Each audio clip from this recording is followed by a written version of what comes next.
कोई ऐसा टाइम था ज़िंदगी में पुराना जब when you look back and that was really difficult and you thought I can't do it anymore, I can't go on? Professionally भी हो सकता है, personally भी हो सकता है, अगर आप शेयर करना चाहें तो. प्रोफेशनली पर्सनली तो I don't know, but professionally या जब मैं अपना पहला प्रोजेक्ट शूट कर रही थी तो डायरेक्टर ने मुझे कहा कि you are just a pretty face, जो मुझे नहीं लगता था that I am pretty, I still but You are pretty माशाल्लाह से. थैंक यू, बट एनीवेज तो उन्होंने खैर मुझे कहा you are just a pretty face और आप एक्टिंग नहीं कर सकते. तो बिकॉज मेरा फर्स्ट था तो मुझे नहीं आती थी एक्टिंग करना और मैं सीख रही थी, यू नो, कोई मैंने एक्टिंग क्लासेस नहीं लिए थे या जो भी था. आई वाज जस्ट लाइक कि चलो मैं करती रहूँगी तो मुझे आएगा ना. और मेरा कोई लीड पे था नहीं, जो भी मेरा एक एक्टर था तो मैं उस पर बड़ी मेहनत कर रही थी. तो वो मुझे उस वक्त फिर एक दफ़ा तो उन्होंने बहुत ही ज़्यादा रूड हो गए मुझसे. उस दिन घर आके मैंने बोला ये मुझसे नहीं होगा और मैं बस गिव अप कर रही हूँ. So that was the point. But the other day मेरी अच्छी बात यह है कि मैं अगले दिन जब सुबह उठी I was already again, I was like नहीं मैं करूँगी और मैं और अच्छा करूँगी और मेहनत करूँगी, कोई बात नहीं.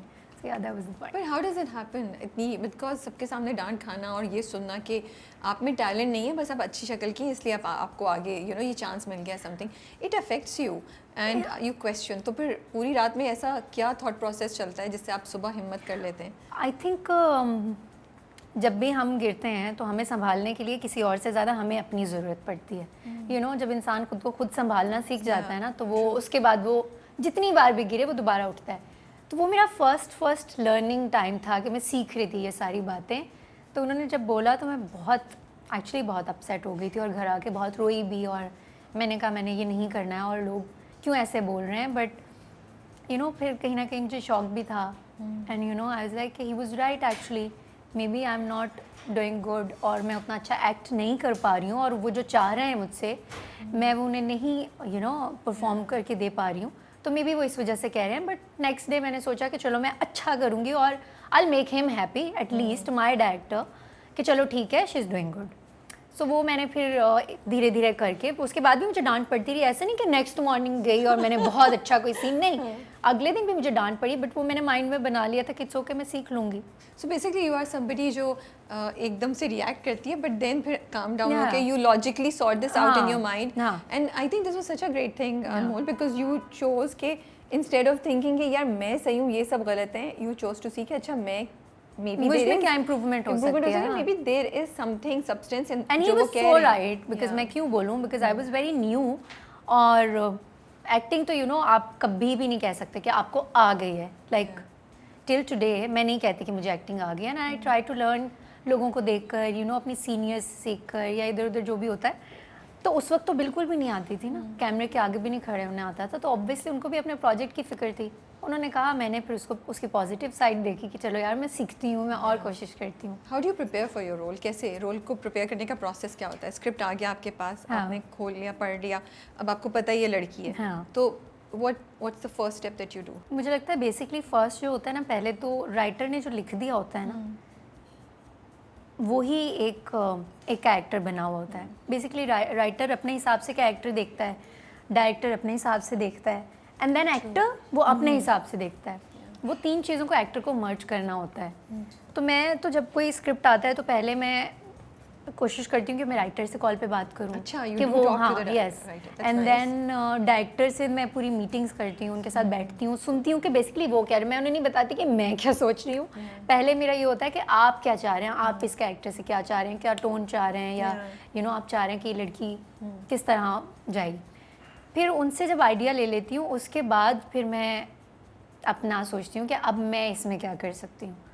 सो I take like good days जिसमें मैं बैठती हूँ और अकेली बैठती हूँ और फिर मैं कैरेक्टर्स के बारे में सोचती हूँ. And then you know set पे जाके भी फिर you don't discuss it with family या फ्रेंड्स? कभी कभी ऐसा होता है ना, अपने फ्रेंड्स से या फैमिली से डिस्कस करके कहते हैं अच्छा ये लड़की ऐसी है तो मे बी मैं इसके बाल ऐसे कर सकती हूँ, मैं बोलने का अंदाज ऐसे कर सकती हूँ. ये सब खुद से होता है? नहीं, बाल और कपड़ों का जब तक बात है तो वो तो मेरे स्टाइलिस्ट करते हैं, तो उन चीज़ों के साथ मीटिंग करते हैं. हाँ, वो मैं उन चीज़ों की स्ट्रेस नहीं लेती कभी भी कि बाल क्या होंगे, कपड़े क्या होंगे. अच्छा, you don't go into this? नहीं. एक वो शबी नहीं बनती जब पढ़ रही होती है लड़की का कैरेक्टर कि अच्छा ये असरा है तो असरा ऐसी होनी चाहिए. ऑब्वियसली मैं अपना ओपिनियन देती हूँ कि मुझे लगता है ऐसा होना चाहिए. बट देन मुझे लगता है जिसका जॉब जो है वो वही करे, तो मैं भेज देती हूँ वन लाइनर स्क्रिप्ट जो भी मेरे पास होता है टू माई स्टाइलिस्ट कि आप पढ़ लो, फिर मैं आपको रात में कॉल करूँगी एंड देन विल डिस्कस। तो फिर उसमें म्यूचुअली यू नो आप डिसाइड कर लेते हो कि अच्छा ठीक है इसके बाल यूँ कर देंगे और यू नो ज्वेलरी यूँ कर देंगे।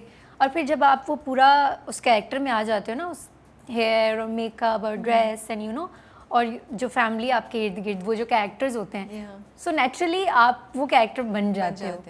तो उसके लिए आपको फिर मुझे लगता है बहुत ज़्यादा एफर्ट नहीं करनी पड़ती, क्योंकि सब चीज़ें हो रही है ना, सब चीज़ें टीम वर्क बन जाता है ना, and then your director is there जो आपको हेल्प कर रहा है फर्स्ट डे में, सेकंड डे में, यू नो फर्स्ट वीक में कि अच्छा ठीक है इस लड़की की टोन ये होगी, इसमें इसके बाल बन सकते हैं या यहाँ पे इसे बहुत रोने की, तो यस डायरेक्टर का भी इसमें बहुत हाथ होता है। स्क्रिप्ट कैसे याद करती हैं? स्क्रिप्ट में इजीली याद कर लेती हूँ। अच्छा, बिल्कुल देर नहीं लगती। स्क्रिप्ट की मेरी एक ट्रिक है अभी तक की, कि मैं बोल देती हूँ डायरेक्टर को भी और राइटर को भी कि मैं लाइंस आपका जो सेंटेंस है वो आप डिलीवर कर दूंगी but in my own words. मैं लाइन टू लाइन नहीं कर सकती, तो ऐसा नहीं, रट्टा नहीं लगा सकती। मैं रट्टा नहीं लगा सकती। So I sit down and I like maybe 1 से 2 दफ़ा मैं उसे पढ़ूंगी और बड़े गौर से पढ़ूंगी, लाइक पूरा सोच के ये बोल रही है तो ये क्यों बोल रही है, तो वो मेरे फिर जहन में बैठ जाता है कि बेसिकली वो कहना क्या चाह रही है। उसके बाद फिर मैं उसको अपने वर्ड्स में बोल देती हूँ।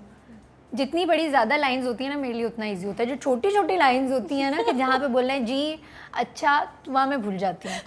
Anmol this is so funny, Anmol is the other way around है ना, लोगों को से लंबे वो नहीं पड़े जाते, होता ही है क्योंकि वो क्यूज आपको जब मिलते हैं ना, तो किसी ने बोल दिया कि अच्छा मैं तुमसे मोहब्बत करता हूँ और मैंने उसको रिजेक्ट करना है, तो फिर मैं बोल दूंगी एक बड़ी लाइन के देखो मेरी फैमिली का ये मसला है और मैं ऐसी लड़की हूँ और यूँ नहीं ये नहीं।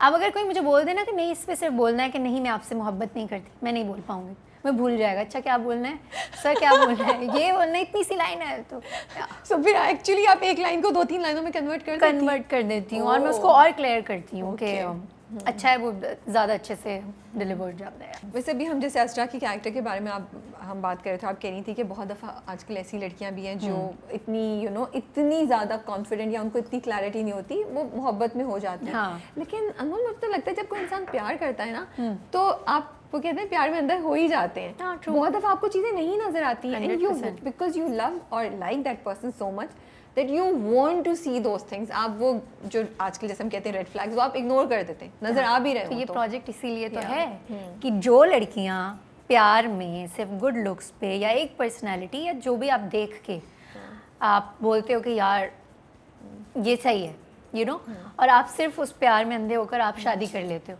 ये उन सारी लड़कियों के लिए लेसन है कि आप प्यार करो, ठीक है प्यार में इंसान अंधा हो जाता है, अंधे भी हो जाओ, बट थोड़ा सा कहीं ना कहीं अपनी फैमिली को अपने फ्रेंड्स को थोड़ा मौका दो कि उनका क्या ओपिनियन है उस बंदे के बारे में यू नो, और थोड़ा चीज़ों को स्लोली लेकर चलो, देख